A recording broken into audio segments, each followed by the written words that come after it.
30 años, toda una vida, vivida a la sombra del trono, esperando una única palabra: sí.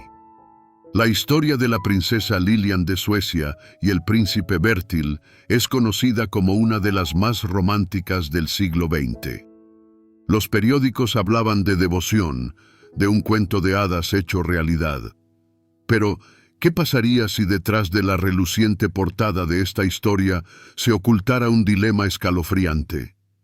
¿Y si su amor no solo estuvo prohibido, sino que representaba una amenaza directa a la existencia de toda una monarquía?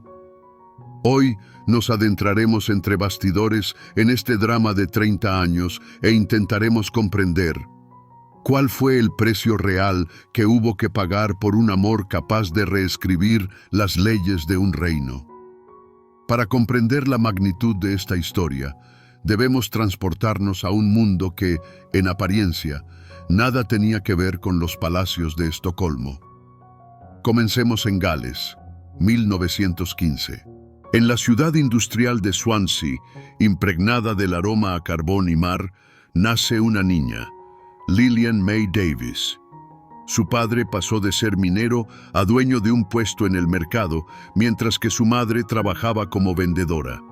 Era un mundo de arduo trabajo, de vida modesta y esperanzas sencillas. Un mundo donde los títulos y las coronas pertenecían a los titulares de los periódicos, no a la vida real. Pero en la joven Lilian habitaba un sueño, demasiado vibrante para la monotonía galesa. A los 16 años, da un paso audaz, se muda a Londres. La capital del Imperio Británico en los años 30 era un crisol de ambiciones, un brillo deslumbrante y una competencia feroz. Y Lilian no se pierde en este torbellino. Su belleza refinada y su innato sentido del estilo le abren las puertas al mundo de la alta costura. Se convierte en una modelo muy solicitada. Su rostro adorna las páginas de revistas tan prestigiosas como Vogue. Alcanza el éxito por sí misma, confiando únicamente en su carácter y talento. Su vida, al parecer, se desarrollaba según un guión bastante predecible. En 1940, se casa con el actor Ivan Craig. Fue la unión de dos personas del mundo del arte, hermosa y comprensible. Sin embargo, su vida en común es interrumpida casi de inmediato por la historia.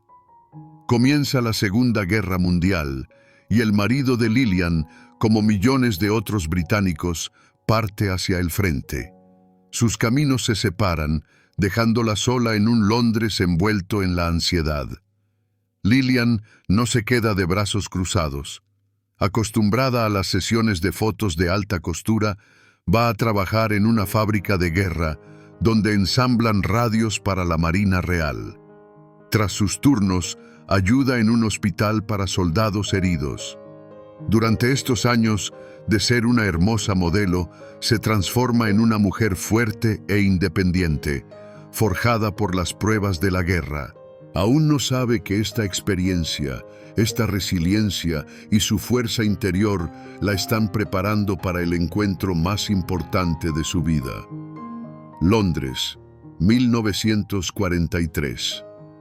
La ciudad vive bajo el ulular de las sirenas antiaéreas, en modo de oscurecimiento, pero no se rinde. Es precisamente en esta atmósfera donde cada día podía ser el último, donde la gente se aferraba desesperadamente a los instantes de alegría, donde tendría lugar el encuentro que desafiaría las tradiciones centenarias de una de las monarquías más antiguas de Europa. En el escenario, preparado por la propia historia, está a punto de aparecer el segundo protagonista, un apuesto príncipe de la lejana y neutral Suecia. El joyero de la princesa Lilian no era un tesoro estatal repleto de reliquias centenarias. Era una historia personal, contada en diamantes y platino. Cada joya de su colección no gritaba el poder de una dinastía, sino que susurraba el amor de una persona específica. No era el arsenal de una monarca, sino el diario de una mujer que obtuvo su felicidad no por derecho de nacimiento, sino como resultado de una lucha larga y devota por ella. La joya culminante de esta colección única, su símbolo más reconocible, fue la tiara de laurel de Boucheron. Y aquí reside la primera y sorprendente paradoja. Aunque Lilian no era princesa de sangre, esta joya llevaba consigo la bendición de una de las princesas herederas más queridas de Suecia, Margarita de Connaught. Fue ella, la abuela del príncipe Bertil, quien encargó esta tiara en París en 1905. La joya, creada para la nieta de la reina Victoria, esperó décadas su momento para adornar la cabeza de la mujer que cambiaría las reglas de la corte sueca. Imaginen no una corona ostentosa, sino una escultura ligera, casi viva, de platino y diamantes. La tiara está diseñada en forma de dos elegantes ramas de laurel que se encuentran en el centro. Los joyeros de Boucheron no se limitaron a engarzarla con piedras, las hicieron cobrar vida. Cada diamante, engastado con una técnica especial, tiembla apenas perceptiblemente con el más mínimo movimiento, creando la ilusión del rocío matutino titilando sobre las hojas. Casi se puede sentir físicamente su fresco contacto con la piel, su asombrosa ligereza, que contrasta tan drásticamente con el peso de la historia que la acompaña. Era la esencia misma de la Belle Époque, con su culto a la naturaleza y sus líneas suaves y orgánicas. Desde la antigüedad, la corona de laurel ha sido símbolo de triunfo, victoria y gloria eterna. ¿Y qué símbolo podría haber sido más idóneo para Lilian? Su vida fue un triunfo silencioso, pero innegable, del amor sobre el protocolo. Además, la tiara era transformable, podía lucirse también como collar. Esta versatilidad, esta flexibilidad tan moderna, reflejaba a la perfección el carácter de la propia Lilian, una mujer que, con la misma elegancia, podía trabajar en una fábrica y deslumbrar en una recepción real.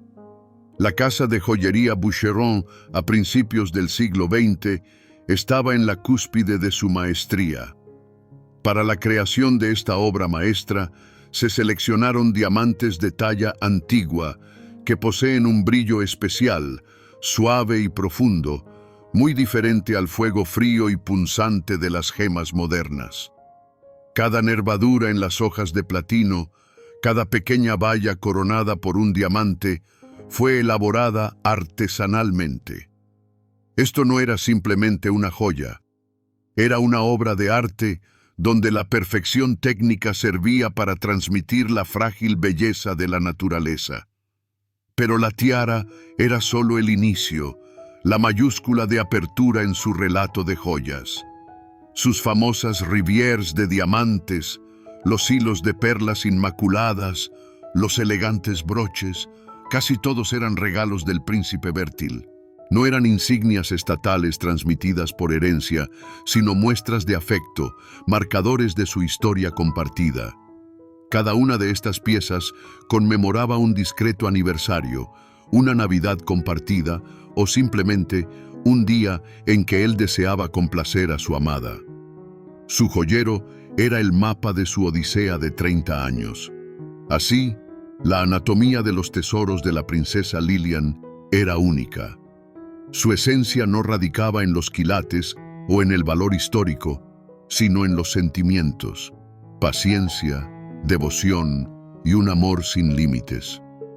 Cada joya no era un símbolo del estatus que obtuvo al final del camino, sino más bien un hito en esa larga travesía. Era una colección forjada por el corazón, no por el servicio protocolario de la corte. El 7 de diciembre de 1976. Aquel día no figuraba en el calendario como fiesta nacional y las calles de Estocolmo no presenciaron suntuosos desfiles. El triunfo, esperado durante 33 años, tuvo lugar en el ambiente sereno, casi íntimo, de la capilla del palacio de Drottningholm. Allí, ante la presencia del nuevo rey y la reina, la mujer conocida por el mundo como Lilian Craig se preparaba, por fin, para convertirse en quien había sido en su corazón durante toda su vida adulta, la esposa del príncipe Bertil. No fue el debut de una joven princesa, sino la coronación de toda una vida dedicada al amor y a la espera. En el centro de todas las miradas estaba la novia, que había cumplido 61 años. No llevaba un suntuoso vestido blanco. En su lugar, Lilian optó por un elegante atuendo de color azul celeste, obra de su diseñadora predilecta, Elisabeth Wondrak, complementado con un sombrero tipo píldora adornado con plumas. Su imagen era la encarnación de la dignidad contenida y la sabiduría. En su sonrisa no había timidez de doncella, sino la profunda y forjada serenidad de una mujer que había aguardado su felicidad. No es que entrara en la familia real, es que ocupaba oficialmente el lugar que, por derecho, le había correspondido durante décadas. Sobre su cabello plateado resplandecía la tiara de laurel de Boucheron. Aquel día, la joya, creada para una princesa heredera, adquirió su verdadero sentido. No era un mero accesorio, era la corona de una vencedora. Cada diamante centelleante en las hojas de laurel parecía hablar de años de paciencia, de lealtad, de la voluntad inquebrantable de dos personas. La tiara no era un signo de poder, sino un símbolo del triunfo de un amor largo y devoto que había logrado trascender a reyes, leyes y a la propia época. Se convirtió en el broche de oro de su atuendo, la prueba tangible de que el cuento de hadas se había hecho realidad. La reacción de sus contemporáneos fue atronadora, no por la pompa, sino por la increíble humanidad de aquel acontecimiento. Los periódicos de todo el mundo publicaron titulares sobre el amor que esperó 30 años. La sociedad no percibió un enlace desigual ni una infracción del protocolo. Vio a dos personas cuya devoción mutua no generaba condena, sino un respeto y una admiración ilimitados. Los suecos, que desde hacía tiempo conocían este secreto a voces, suspiraron con alivio y alegría. Su querido príncipe, por fin, era feliz de manera oficial. Pero el mayor impacto de este suceso se produjo dentro de la propia monarquía. Para Suecia, esto fue mucho más que una boda real. Fue un cambio tectónico, un símbolo de la liberalización y humanización de una institución milenaria. El joven rey Carlos XVI Gustavo, sobrino de Bertil, quien acababa de casarse con una plebeya, Silvia Sommerlath, no solo bendijo a su tío con este gesto, proclamó una nueva era para la monarquía, una era donde la felicidad personal de un miembro de la familia real ya no se sacrificaría en el altar de las leyes dinásticas. La boda de Lilian y Bertil se convirtió en la primera y más rotunda declaración de este nuevo rumbo. Las celebraciones nupciales terminaron, pero para la princesa Lilian, la verdadera vida bajo los focos apenas comenzaba. Entró en la familia real no como una debutante joven e inexperta, sino como una mujer madura y sabia, cuyo encanto y calidez conquistaron instantáneamente al pueblo sueco.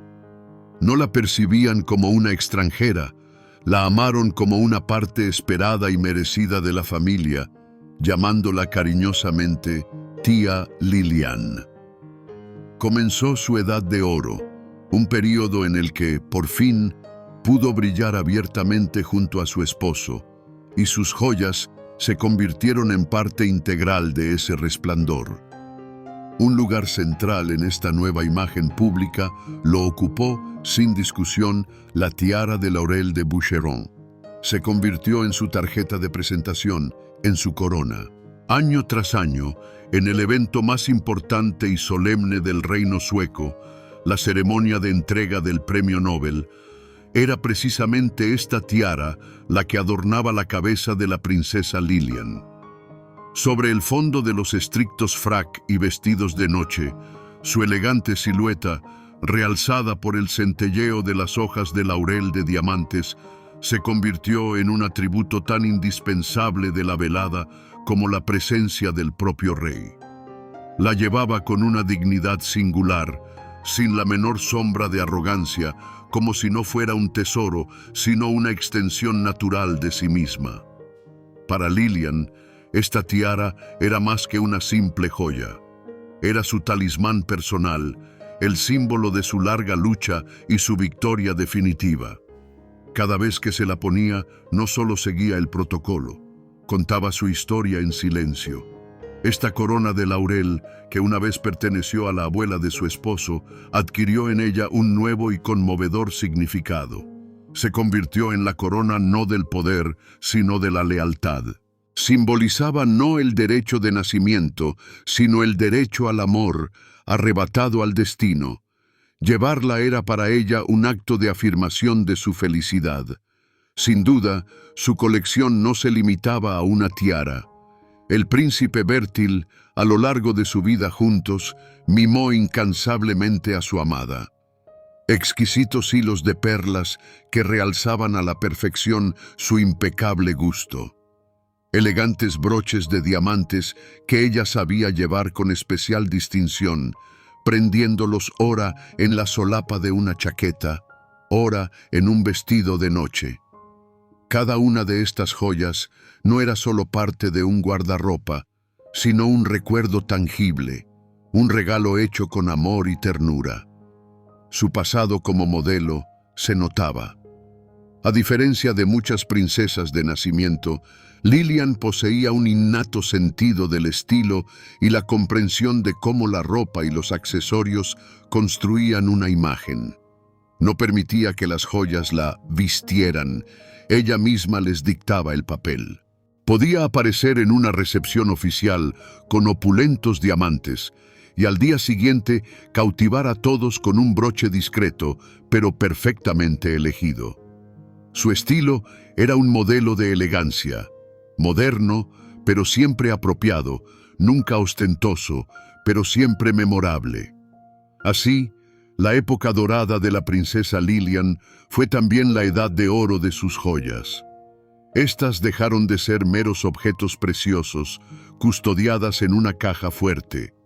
Se proyectaron al escenario mundial junto a su dueña. Se convirtieron en símbolos no solo de su felicidad personal, sino también de una nueva monarquía sueca, más humana y abierta. En el fulgor de sus diamantes, el mundo no vislumbraba la fría majestad de la corona, sino el cálido resplandor de una de las historias de amor más bellas del siglo XX. Pero sería ingenuo suponer que los 30 años de espera transcurrieron en un idilio sin mácula, como si de una novela rosa se tratara. Tras la fachada resplandeciente de esta historia de amor, se ocultaba un escándalo silencioso, pero no por ello menos dramático, que mantuvo en vilo a toda la corte sueca durante décadas. Y la sombra de este escándalo no residía en intrigas secretas, sino en una única e irresoluble encrucijada. Seamos sinceros, su historia comenzó con una ruptura de todas las normas habidas y por haber. Cuando el príncipe Bertil, en 1943, conoció a Lilian Davis, ella era una mujer casada.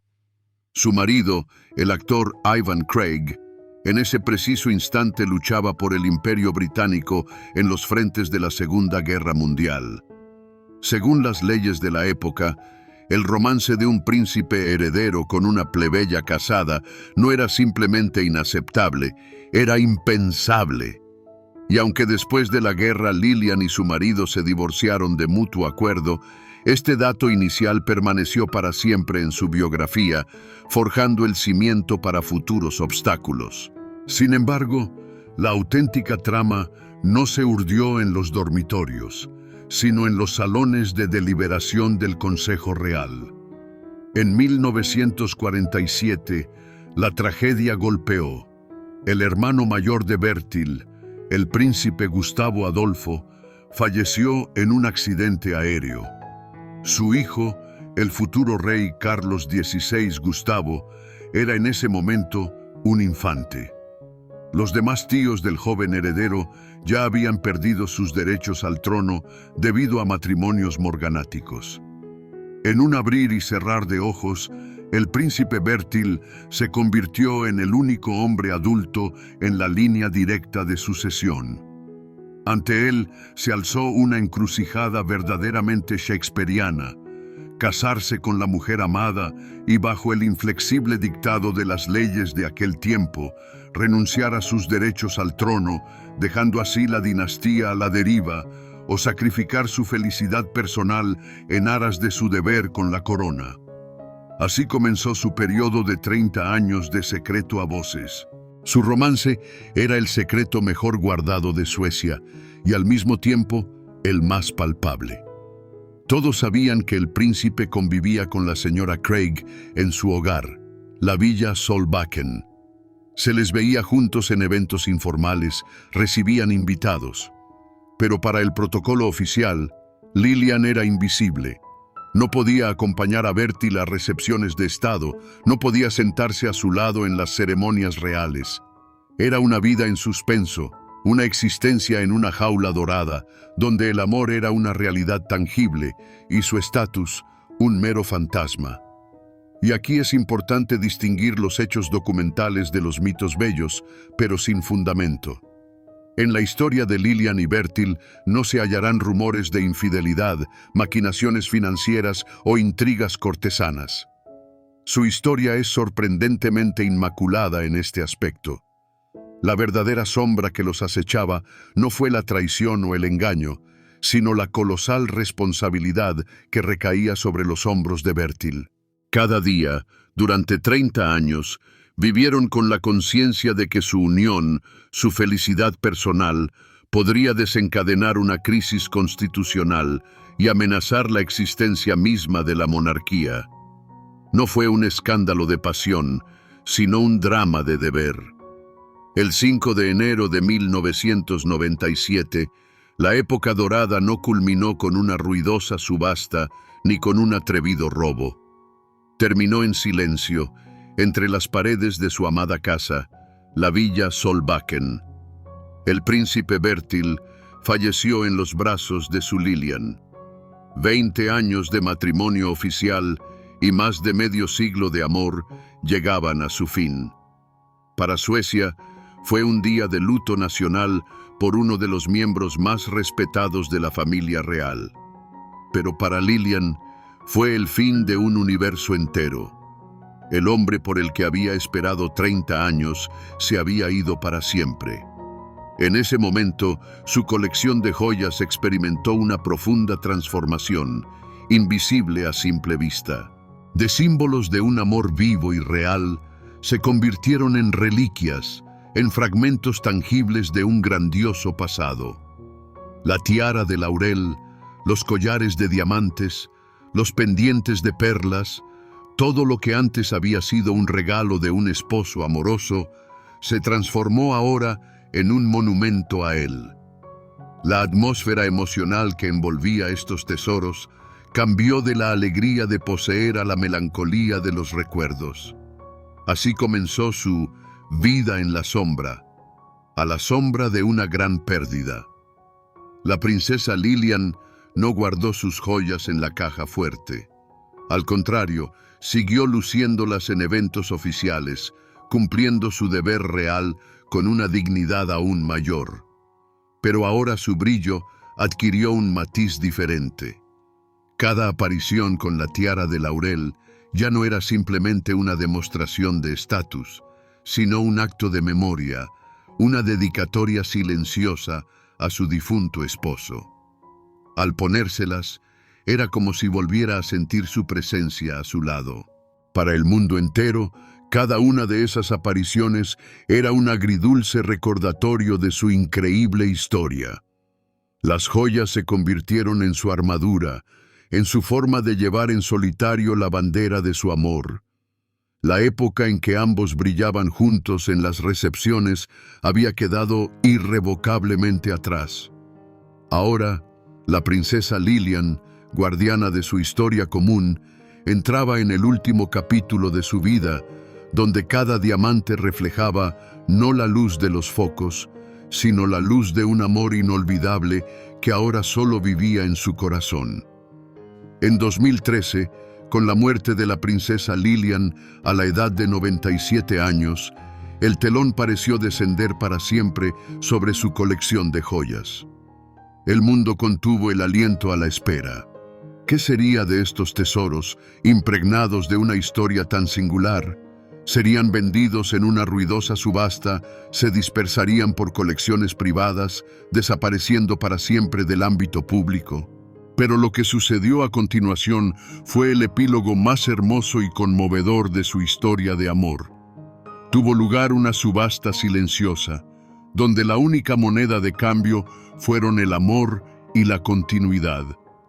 El regreso triunfal se había consumado, y el escenario elegido fue perfecto. La ceremonia de entrega del Premio Nobel, el mismo evento donde durante décadas había brillado la princesa Lilian.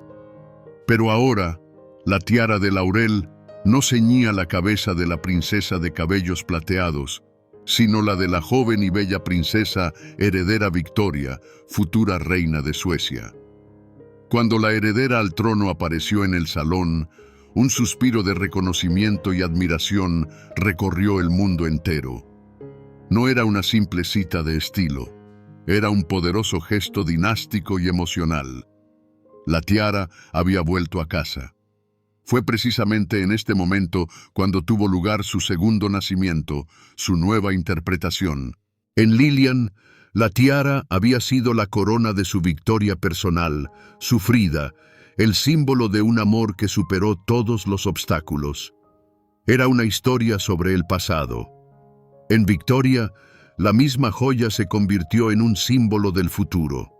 Se transformó en un puente entre generaciones, en un signo de respeto por el pasado y en una garantía de la estabilidad de la monarquía. De reliquia personal, la tiara pasó a ser un tesoro nacional, un hilo vivo que conectaba a la querida tía Lilian con la futura reina. Esta transición a un nuevo nivel elevó instantáneamente el valor de la joya a alturas incalculables. Ya no se trataba del costo del platino y los diamantes. Su procedencia histórica se había vuelto impecable. Creada para la nieta de la reina Victoria, glorificada por la gran historia de amor de Lilian y Bertil, y ahora legada a la futura reina de Suecia. Esta joya se volvió inestimable, transformándose de pieza de orfebrería en un artefacto histórico, cuyo destino está inseparablemente ligado al destino de la corona sueca. Y esto no solo concernía a la tiara. En los años siguientes, otras joyas del estuche de Lilian también comenzaron su nueva vida. Elegantes broches y collares podían verse en la princesa Sofía y en la princesa Magdalena. Cada una de estas apariciones provocaba una oleada de cálido reconocimiento. La colección no se quedó encerrada en una bóveda. Fue amorosamente integrada en el tesoro de la nueva generación de la familia real, continuando su vida y narrando su historia. De este modo, el regreso a escena de los tesoros de la princesa Lilian no resultó ser un acto comercial, sino profundamente simbólico. No fue una resurrección de las cenizas, sino un elegante y amoroso traspaso de la antorcha. Un final mejor para una historia que se construyó enteramente sobre la lealtad y la continuidad era imposible de imaginar. Entonces, ¿dónde se encuentra hoy este tesoro convertido en crónica de amor? La respuesta a esta pregunta es el último y más conmovedor detalle en el retrato de la princesa Lilian. En su testamento, no dejó lugar a especulaciones. Su voluntad fue el acto final de devoción a esa familia que, al final, la aceptó incondicionalmente. Todos sus bienes, incluyendo la querida villa Solbacken y toda la colección de joyas, fueron legados a la familia real sueca. Los tesoros no fueron vendidos, no fueron dispersados. Permanecieron en casa, pasando a la custodia del fondo familiar de la dinastía Bernadotte. De este modo, la tiara de laurel y las demás joyas de Lilian alcanzaron su estatus definitivo y más honorable. Hoy se custodian en el Tesoro Real de Suecia, pero no son piezas de museo reposando bajo una vitrina. Son una parte activa del fondo joyero a disposición de los miembros de mayor rango de la familia real. Su estatus cambió para siempre. De objetos personales se transformaron en artefactos históricos, en reliquias dinásticas que continúan viviendo y sirviendo a la corona. Intentar tasar el valor de tales objetos en su equivalente monetario es una empresa casi vana. Por supuesto, poseen un valor material intrínseco: platino, diamantes impecables de talla antigua y la maestría de la legendaria casa Boucheron en la cúspide de su gloria. Pero esto es solo la punta del iceberg. El valor esencial se forja a partir de factores intangibles. En primer lugar, su inmaculada procedencia. Una joya encargada por la nieta de la reina Victoria, convertida en emblema de una de las historias de amor reales más célebres del siglo XX, y ahora lucida por la futura reina de Suecia. En segundo lugar, su trascendencia histórica. Estas gemas son testigos mudos y partícipes de la liberalización de la monarquía sueca. Personifican la victoria de los sentimientos humanos sobre un protocolo arcaico. Por ello, cualquier tasación en subasta sería una mera cifra sobre el papel. El valor genuino de estas alhajas reside en su historia singular, la cual las ha tornado inestimables. Ya no pertenecen a una sola persona, pertenecen a la historia, formando parte del legado cultural de Suecia y de las dinastías reales del mundo. Y aquí volvemos a la pregunta con la que todo comenzó. ¿Qué precio hubo que pagar por un amor capaz de reescribir las leyes de un reino? Ahora la respuesta es palmaria. Este precio no se midió en quilates, sino en décadas. El coste fueron 33 años de vida vividos en el estatus de un fantasma, en una tensión constante entre la felicidad personal y el deber de Estado.